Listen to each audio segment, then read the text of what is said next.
Picture this. You're standing in the middle of Rome. Around you, 2,000-year-old walls stretch toward the sky, cracked in places, worn by centuries of rain and wind, but still standing. Still solid. The Colosseum, the Pantheon, the aqueducts, structures that were built when Julius Caesar was still alive, and somehow, impossibly, they're still here. Now, think about the house you grew up in, or the house you live in right now. In America, the average home is made mostly of wood, 2x4s, drywall, shingles. A house like that might last 70 to 100 years if it's well maintained, if nothing goes wrong, if the weather is kind. 70 years versus 2,000. So here's the question that should be keeping you up at night. If the Romans figured out how to build things that last for millennia, why are we living in wooden boxes that barely outlast our grandparents? Why doesn't the United States build houses like the Romans did? The answer isn't what you expect. Before we go any further, let's be honest about something. The Romans were extraordinary builders. Their construction techniques were, by any standard, genuinely impressive even by modern measures. They figured out arches. They cracked the code on concrete, yes, concrete, nearly 2,000 years before the rest of the world caught up. They built roads that stretched across entire continents. They built temples that still attract millions of tourists every year. It would be completely reasonable to look at all of that and say, why don't we just do that? And here's where it gets interesting, because the reason isn't that we forgot how. It isn't that we lost the recipe. It isn't even that we can't afford it, although that's part of the story. The real reason cuts much deeper than that. It comes down to a single idea. Durability is not the only thing that matters when you build a home. In fact, and this might sound strange, durability might not even be in the top 3 priorities of modern construction.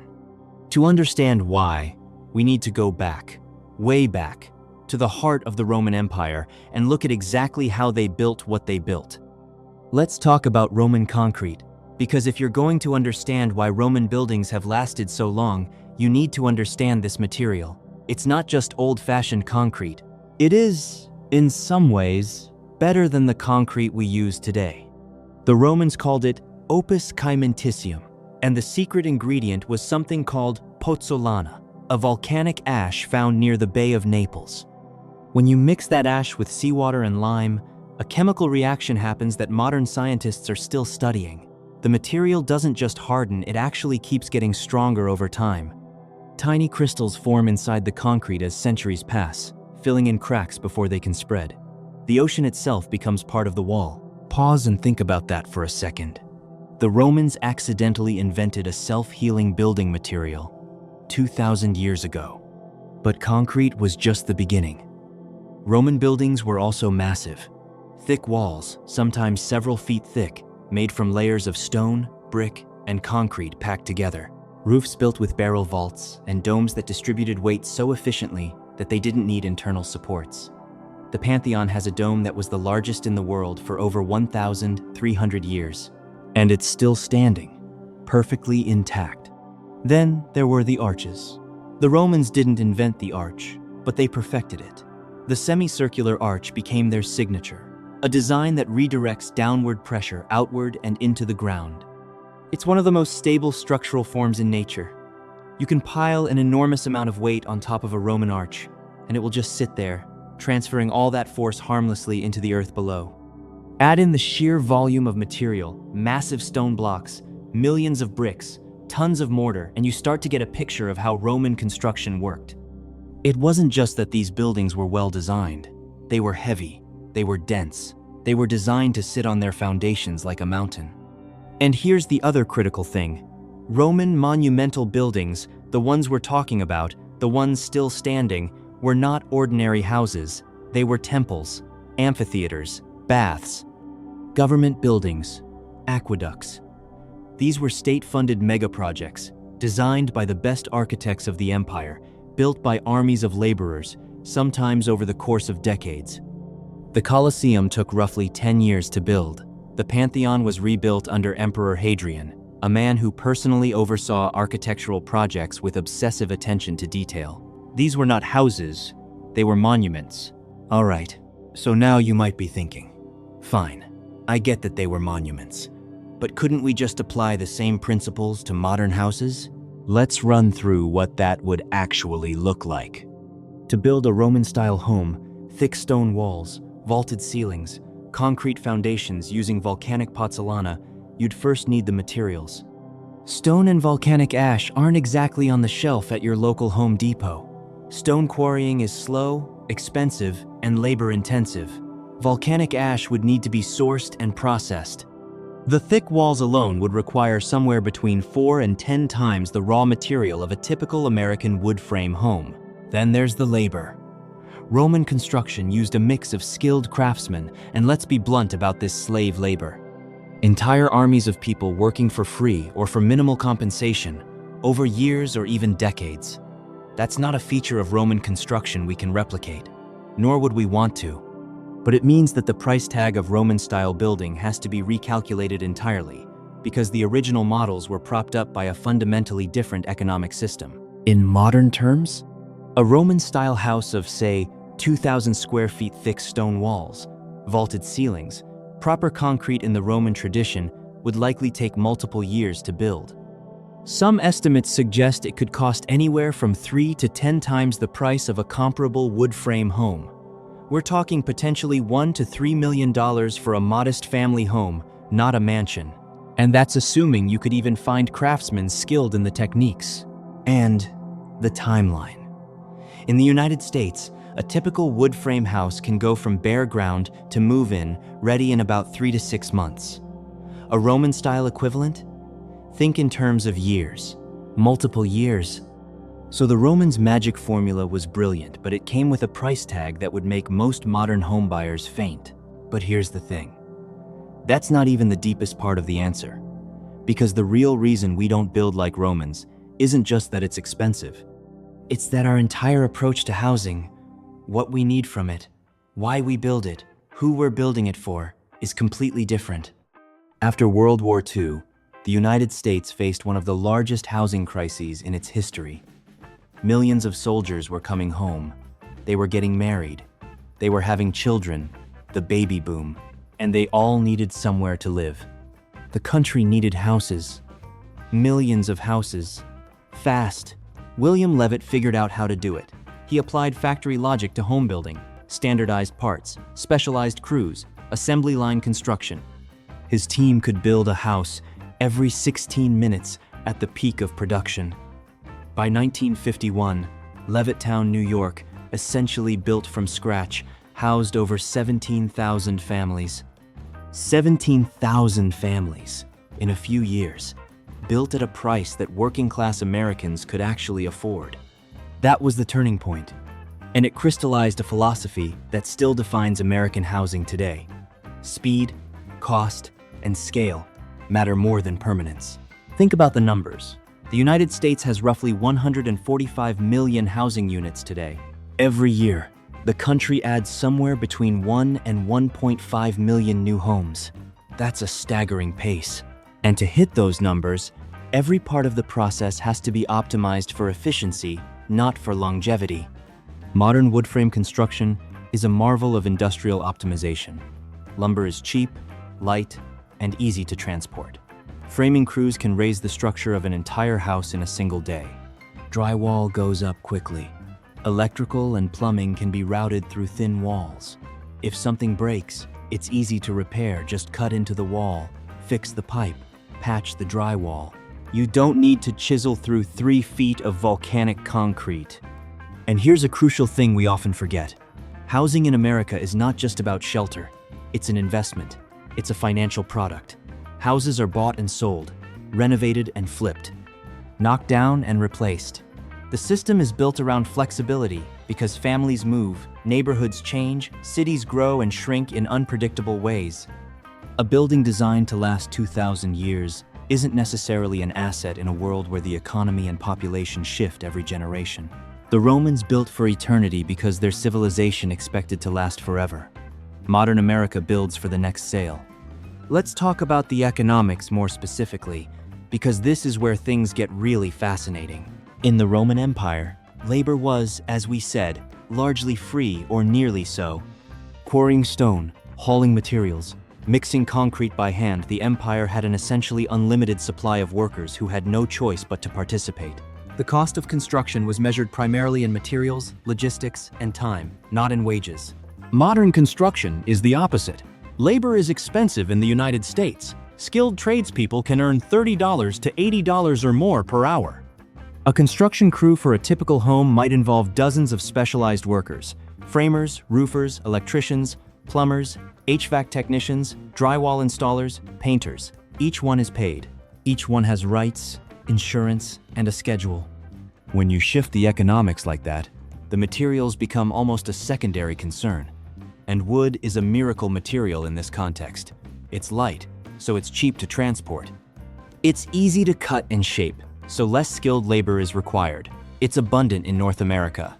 Millions of acres of managed forest exist precisely to feed the construction industry, and it's fast. A framing crew can build the skeleton of a 2,000 square foot house in a single day. Stone, by contrast, is heavy and difficult to work with. Cutting, shaping, and moving large blocks requires heavy equipment and specialized skills. Mortar work takes time to cure, and you can't easily run electrical wiring through a solid stone wall. There's also the question of land value. In many American cities, the land itself is worth more than the structure on top of it.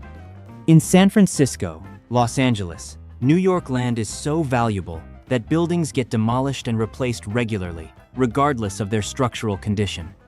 Building a structure to last 2,000 years doesn't make financial sense when the economics of the land will almost certainly change within 50. The math simply doesn't add up. Let's give wood frame construction its due, because it's genuinely remarkable in ways that don't always get appreciated. The standard American home uses what's called platform framing, a system of vertical wooden studs, typically 2 inches by 4 inches or 2 inches by 6 inches, assembled into walls, with horizontal beams creating floors and ceilings. The whole structure is held together by nails, brackets, and connectors that are engineered to flex slightly under stress. That flexibility is actually a feature, not a flaw. In earthquake-prone areas like California and the Pacific Northwest, a rigid stone or concrete structure can be catastrophically brittle. When the earth shakes, a stiff building resists and then shatters. A wood frame building moves. It sways. It absorbs the energy. In major earthquakes, well-built wood frame houses routinely outperform masonry and concrete structures because they bend without breaking. Wood frame construction is also incredibly easy to repair. Damaged wall? Cut it out and replace it. Outdated electrical? Run new wires through the walls in a day. Upgrading the kitchen? Knock out a non-load-bearing wall. The system is designed to be modified, updated, and improved over time. And when something goes catastrophically wrong, a fire, a flood, a severe storm, a wood frame house can be torn down and rebuilt quickly and cheaply. With a Roman-style stone and concrete structure, a serious fire might crack the stone and compromise the walls. A flood could undermine the foundations. The recovery would be far more complex and expensive. The wood frame house isn't trying to win a war against time. It's trying to be practical, affordable, adaptable. And by those measures, it's one of the most successful construction systems ever developed. Here's something that often gets lost in this conversation. The idea that wood houses are disposable or short-lived is actually a myth. There are wood frame houses in the United States that are 200 to 300 years old and still standing. New England is full of colonial-era wooden buildings from the 1700s that are perfectly livable today. In Japan, another country with a strong wood construction tradition, there are wooden temples that have stood for over 1,000 years. A wood house that is properly maintained with a good roof, proper drainage, regular paint or sealant, and basic upkeep can absolutely last 200 years, maybe more. The flip side of this conversation is equally important. Not all Roman buildings survived. We have a severe case of survivorship bias when we look at Roman construction. The Colosseum survived. The Pantheon survived. But what about the Roman insulae? The multi-story apartment blocks that housed most of the Roman population? They're gone, almost entirely. Many of them were shoddily built, prone to collapse and fire. Roman writers complained about the poor quality of apartment construction the same way modern people complain about cheap housing today. Pliny and Juvenal wrote about buildings falling down in the night, about overcrowded, dangerous tenements. The Roman buildings that survived 2 millennia did so because they were exceptionally well built, well maintained, and built from materials that could endure. They are the exceptions, not the rule. We don't see the Roman buildings that fell down. We only see the ones that didn't. Now we've arrived at the real heart of it. The Romans built the way they did because of what they believed. They believed their civilization would endure forever. Urbs Aeterna, the eternal city. They built temples not just for the people living in them, but for the gods, for posterity, for eternity itself. A Roman emperor who commissioned a great building wanted to be remembered for 1,000 years. The durability of the structure was a statement about the durability of Roman power. Modern societies build differently because modern societies think differently. We don't build for gods or emperors. We build for families, for individuals, for a market that values flexibility, mobility, and change. The average American moves roughly 11 times in their lifetime. The idea of sinking enormous resources into a home that will outlast your great-great-great-grandchildren is for most people simply not how they think about housing. There's also something deeper happening here.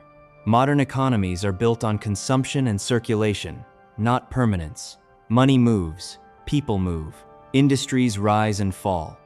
Cities expand and contract. A perfectly preserved 2,000-year-old house in a neighborhood that no longer exists doesn't serve anyone. The flexibility to build, adapt, and rebuild is an economic advantage, not a failure. And there's an environmental dimension too. Wood is, at least in principle, a renewable resource. Concrete and stone quarrying are energy-intensive and environmentally damaging at scale. As the construction industry grapples with its carbon footprint, currently responsible for roughly 40% of global CO2 emissions, the answer may not be to build heavier, but to build smarter. Roman construction solved the problems of its time. Monumental, permanent, powerful. A statement of imperial ambition in stone and ash. Modern construction solves the problems of our time. Fast, affordable, scalable. A response to a world that never stops moving. There's something quietly profound about standing in front of the Pantheon. You're looking at a ceiling that was poured by hand, without power tools, without modern engineering software nearly 2,000 years ago. Hadrian's architects solved problems that we still marvel at. The oculus at the top of the dome, that perfect circular opening to the sky, is both a structural miracle and a philosophical statement. The light that pours through it falls on the same marble floor where Roman senators once stood. And then you fly home, and you land in a country of 145 million homes, most of them built from wood and wire and drywall. Homes that will probably be torn down within a century. Homes that were built in months, not decades. It's easy to feel like something is lost, like we've traded permanence for convenience, like we've forgotten what it means to build something that lasts. But maybe that's not the right frame. The Roman Empire that built those monuments also enslaved millions of people, fought endless wars of conquest, and eventually collapsed under the weight of its own contradictions. Those buildings lasted. The civilization that built them did not. Our buildings might not last 2,000 years, but they house hundreds of millions of people at a price they can afford. They're warm in winter and cool in summer. They can be modified, repaired, expanded. They can grow with a family and shrink when children leave. And when they finally reach the end of their lives, they can be replaced by something better, something designed for the world as it is then, not as it was before. Every great civilization builds according to its values. The Romans built for eternity. We build for each other, for the millions of families who need a roof over their heads tonight, not in 1,000 years. Maybe that's not a lesser ambition. Maybe it's just a different one. So here's a question I want you to sit with. If you could live in a house built exactly like a Roman villa, volcanic concrete, thick stone walls, barrel-vaulted ceilings, designed to stand for 2,000 years, but it cost 3 times as much as a normal house and took 3 years to build, would you do it? Would you pay the price for permanence? Or are you perfectly happy in something that works well for your lifetime and lets the next generation build their own? Let me know in the comments. I'm genuinely curious where you land on this one. And if you found this interesting, if you've ever stared at an ancient building and wondered how it's still standing while your kitchen tiles can't survive 2 years without cracking, hit that like button. It really does help this channel more than you'd think. Subscribe if you want more videos that take questions you've never thought to ask and pull them all the way apart to see what's inside. I'll see you in the next one.